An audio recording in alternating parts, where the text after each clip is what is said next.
rápido, Lázaro, então vai me orientando aí. Porque quando eu botar para falar aqui, vocês vão ver. E aí, pessoal, hoje a gente começa as nossas aulas remotas, devido a esse problema que nós estamos passando no nosso país, essa pandemia, e espero que vocês estejam todos bem, e vocês estando bem, a gente também fica melhor vendo vocês dando uma progressão de saúde, e isso tudo a gente está fazendo pensando em vocês, porque se a gente chegar aqui e reunir vocês todos dentro de uma sala, não vai ser legal para a saúde de vocês, nem para a nossa. Então, pensando na minha saúde e na de vocês, a gente vai ter essas aulas remotas e a gente espera que vocês sentem um local iluminado, um local onde vocês possam sempre estar com toda a atenção, longe da televisão, longe de tudo aquilo que chame a atenção de vocês, mais do que a aula. A gente sabe que a gente precisa redobrar a atenção para que a gente tenha a atenção de vocês totalmente fixa na gente, para que vocês assimilem o conteúdo. E essa primeira semana, a gente vai fazer uma semana de revisão. Os vídeos vai ser bem mais simples, por quê? Preste atenção. A gente vai precisar pontuar algumas coisas, justamente para que vocês façam uma atividade complementar em casa para a gente fechar o primeiro trimestre. Então, pensando nisso, a gente vai começar hoje, sexto ano, falando o que é história, que a gente já estudou, e eu vou falando algumas coisas que a gente já pontuou na sala de aula, a gente já fez na sala de aula justamente para isso. Para vocês ir lembrando e organizando as ideias mentais de vocês. Aqui, no início, eu coloquei história, né, que é o que a gente vai estudar, que é o nosso conteúdo de hoje. Para que serve? Por que estudar história? O que é e para que estudar, né? Essa é uma pergunta que vocês, no primeiro dia de aula que a gente iniciou, eu perguntei para vocês: o que é que vocês acham sobre a história? Vocês foram pontuando. Uns acham legal, outros não. Mas a gente precisa saber o quê? Qual é a utilidade que se tem à disciplina. Quando a gente começa a observar e entender a utilidade da disciplina, a gente começa a valorizar. Aqui eu coloquei que a história é uma ciência, ela pode ser uma ciência, ela pode ser uma narrativa, uma história que vai relatar o passado ou uma investigação. Professor, por que vai ser uma ciência? Justamente porque toda ciência ela precisa ser verificada, ela precisa ser estudada e, consequentemente, ela vai ser o quê? Uma narrativa contada. E, além de contar os aspectos do passado, para se abordar as questões futuras e presentes. E é uma investigação. Toda ciência ela precisa ser investigada. Ela precisa ser buscada de fontes para saber a sua veradicidade. E outra coisa, a gente distingue a ciência em alguns aspectos, como, por exemplo, a questão das ciências humanas, que é a que nós trabalhamos, que é a história, e as ciências exatas. As ciências exatas, ela sempre vai ser um ponto X de algo concreto. Por quê? Vamos lá pensar aqui comigo. Se eu colocar aqui 2 nunca vai deixar de ser 2. 2 sempre vai ser 2. Só que as ciências humanas já é diferente. Ela não trabalha com uma verdade totalmente concreta. Por quê? Isso não quer dizer que ela vai ser uma mentira, uma narrativa de mentira. Não. Por quê? Porque vai depender da ótica que você está vendo o assunto, o conteúdo da sociedade e o homem ao longo do tempo. Aqui eu coloquei o significado da palavra história, que se verificou na primeira vez na Grécia Antiga, e ela, como eu já falei para vocês, é uma narração e algo que vai ser a memória do presente, construindo, consequentemente, um futuro e pensando na qualificação daquilo que se passou ao longo do tempo. Aqui eu coloquei a imagem do pai da história, daquele que teve o mecanismo principal para tornar a história uma ciência, uma narrativa de ciência, consequentemente deixando de ser um senso comum. Qual é a diferença entre a história científica e algo do senso comum? Porque o científico ele vai ser verificado. Já o senso comum é algo da sociedade, é uma narrativa da sociedade que vai ser falada ao longo do tempo e não vai ter uma verificação científica. Ou seja, não vai ter um vestígio histórico. Eu até dei um exemplo para vocês, dizendo o quê? Que um mastodonte ali. Por que o nome é mastodonte? Justamente porque se encontrou um mastodonte lá, um vestígio, um fóssil de um animal que foi verificado ao longo do tempo e, consequentemente, ele foi, cientificamente falando, ele foi organizado e foi dado em exames, em vários contatos com o laboratório que aquilo era um mastodonte. Então, pela verificação, ele começou a abstrair e, consequentemente, saber que aquilo ali era um mastodonte justamente por conta da verificação. Então, ele já passa de senso comum daquilo que a sociedade, da comunidade, que ela falava que ali tinha um mastodonte, ali passou a ser algo que? Científico, porque passou pelo meio da verificação. Aqui eu coloquei alguns outros conceitos sobre a questão das narrativas, dos fatos, das vidas particulares.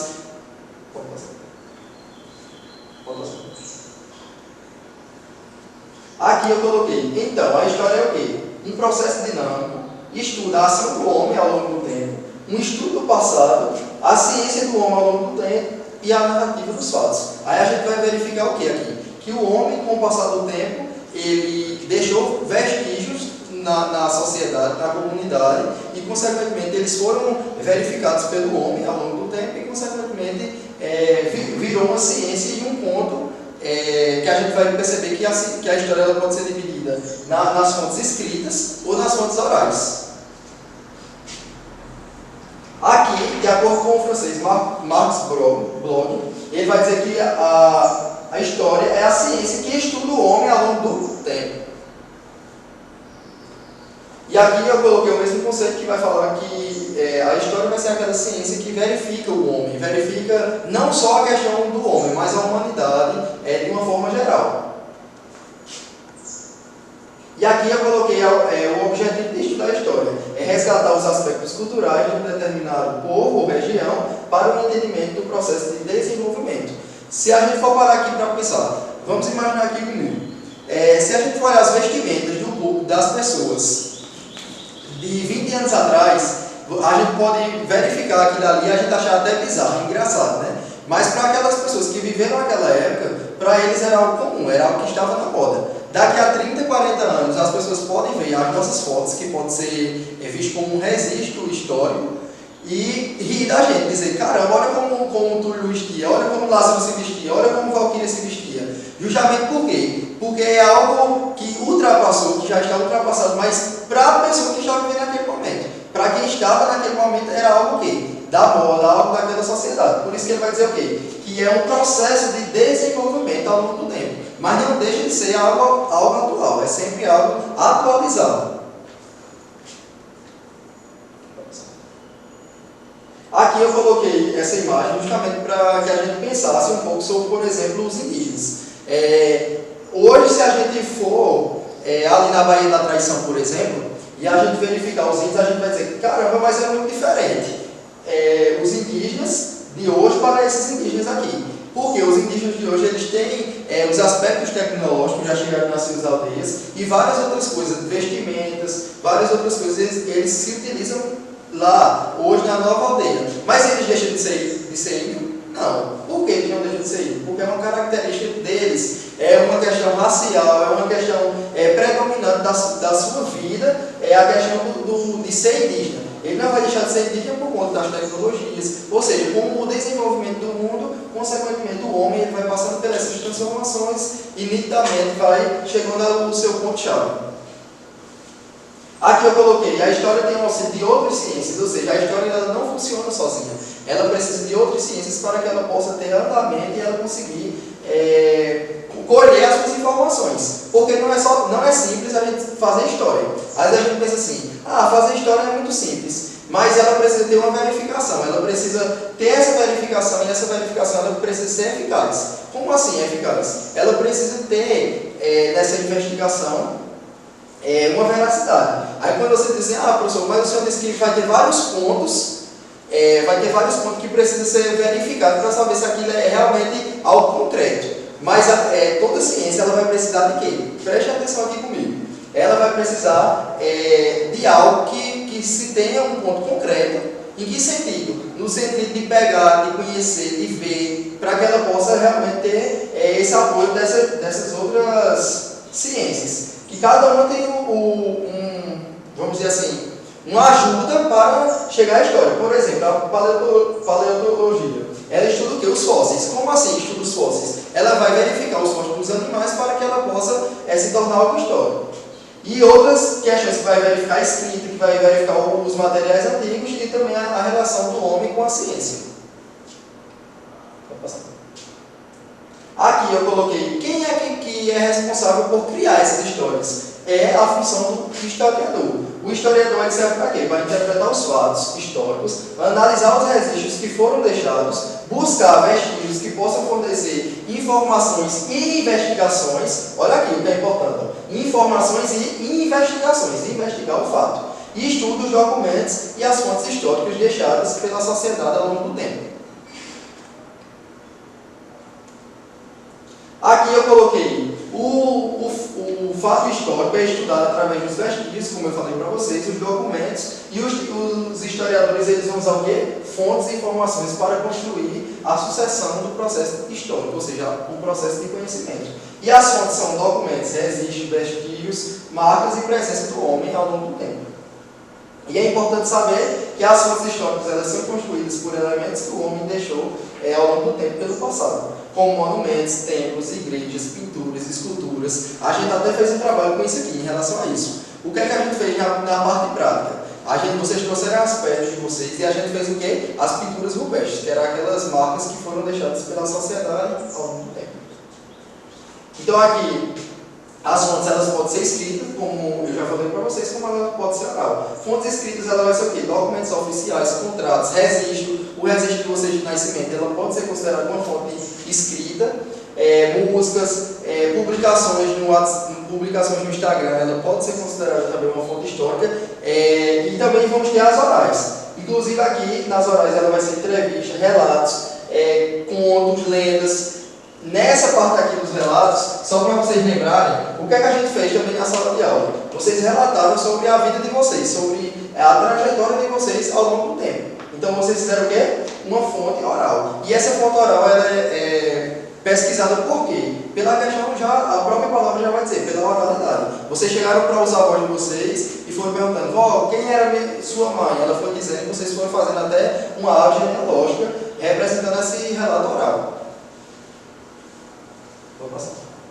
Aqui, o que é patrimônio? Só para que vocês lembrem. É algo deixado pela sociedade que ultrapassou os séculos e, consequentemente, continuou vivo naquela sociedade. E o patrimônio, eu frisei aqui, eu coloquei que era um conjunto de bens materiais ou imateriais. A gente vai decifrar o que seria um bem material e imaterial em relação aos ambientes e o legado herdado pelo passado, ou seja, coisas deixadas pelo passado. Por exemplo, uma igreja. Se a gente for olhar, por exemplo, a igreja de Campina Grande, que tem 250 anos, ela passou ao longo do tempo e ela continuou a igreja diocesana. Quando a gente vai ali passando na feira, a gente consegue visualizar aquela igreja que é a igreja diocesana de Campina Grande. Justamente tem 250 anos, se passou pelos tempos e continuou viva na comunidade, na sociedade. Aí você pode perguntar, professor, e por que a maioria dessas igrejas são igrejas antigas e elas são um marco na sociedade? Porque as cidades, as primeiras cidades, elas foram criadas ao redor da igreja, ou seja, próximo da igreja, porque a igreja representava a presença de Deus na sociedade. Então aquela sociedade ainda era uma sociedade que estava muito ligada a essa questão religiosa e, consequentemente, as primeiras comunidades, as primeiras vilas, elas se fundavam ao torno da igreja, justamente para mostrar a presença do divino entre eles.